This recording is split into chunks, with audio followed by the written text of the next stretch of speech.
hello, how are you all this fine day? I hope that if you're here, you subscribe to this channel if you're not already, and check out the links that are down below. Some fun stuff is going on in email, newsletter, social media, all that fun stuff. It's there for you. Have at it. It's a free-for-all.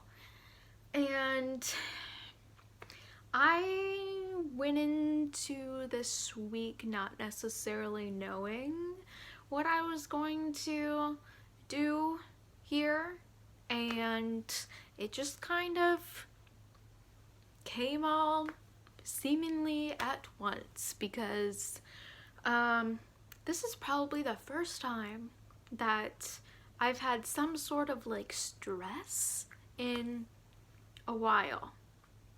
At least in the sense that you feel like there's many things kind of juggling at once, and there's a lot to think about, and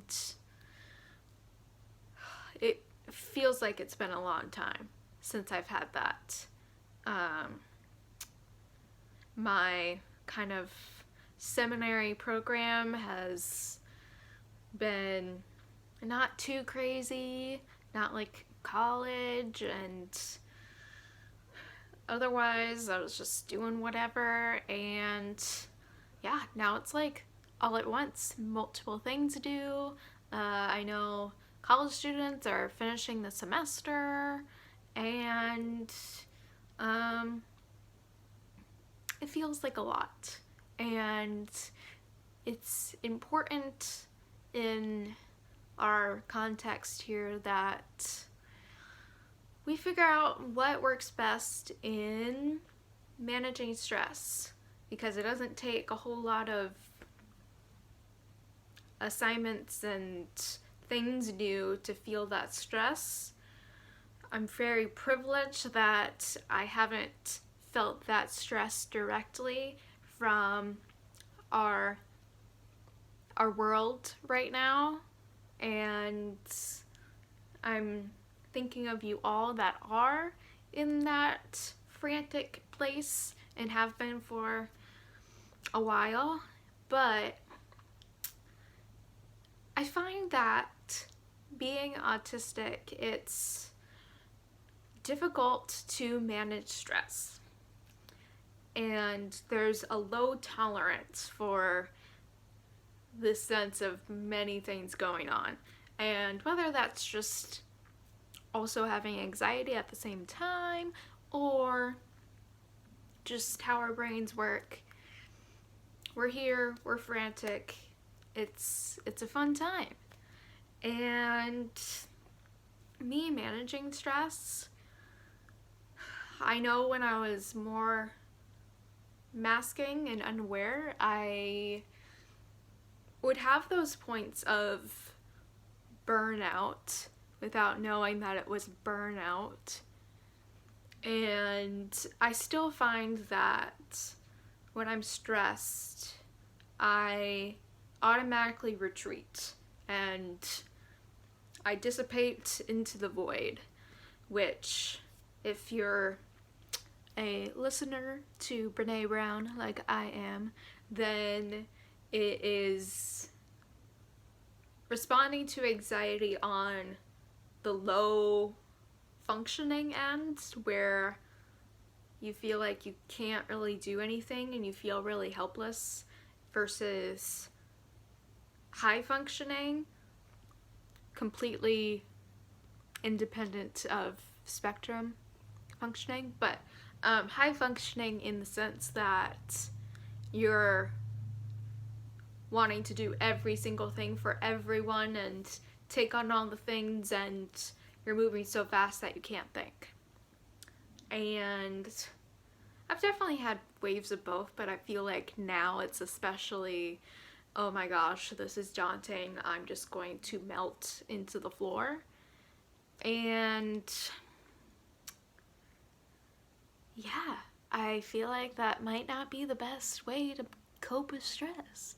And I'm making this honestly to just start the conversation and hear what suggestions you have in terms of how you manage stress, and I feel like I've done a good job in at least knowing my limits and understanding that.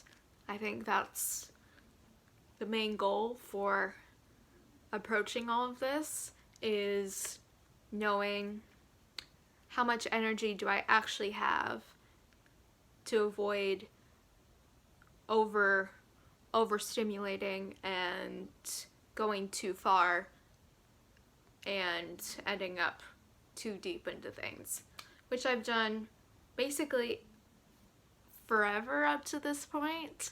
And now that I understand I need to take things slower, and that yes, it's okay to take things slower, that alone is difficult to accept, that you can't do everything at once and you might have to go slower than other people. But at the same time, there comes a point where life's kind of deadlines or responsibilities still seem to pile up all at once, regardless of how much you try to prepare or avoid getting too much at once. So that's where I'm kind of at, and I know it's temporary, as is everything, but when you're in the moment, it can feel really daunting, and it can feel really heavy, and you have like the tightness in your chest and all the fun anxiety symptoms. But just relying on your self-care,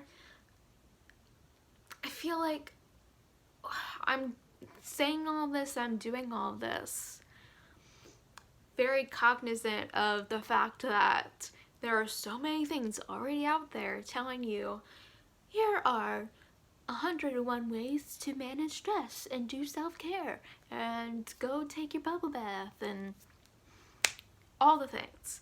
It's been said and done way too many times, and yet it's not that helpful, I think, in the actual moment, unless you feel integrated with something already and you have something that works and you rely on it. And I'm still in the process of figuring that out for myself, versus getting to this point and not having things too set in stone. I've definitely added up to my toolbox here, but we're all always learning and growing, and we can't predict when things like this arise, as life is life. Ta-da! So I'm going to leave it at that, and I want to leave it open-ended because this is a continuing conversation, a continuing situation that we're all to some degree experiencing, and we should talk about it because stress is so prevalent and so harmful to our well-beings, whether you're neurodiverse or neurotypical. And honestly, a lot of the stress relief that we've probably learned is not from our unique perspective and our needs. And let's figure that out. Let's do the thing and let's help each other out. We're all in this together. So with that, thank you so much for being here. If you do have any thoughts, leave them down below, and many blessings to you. Stay safe, stay well, and I'll see you all next time.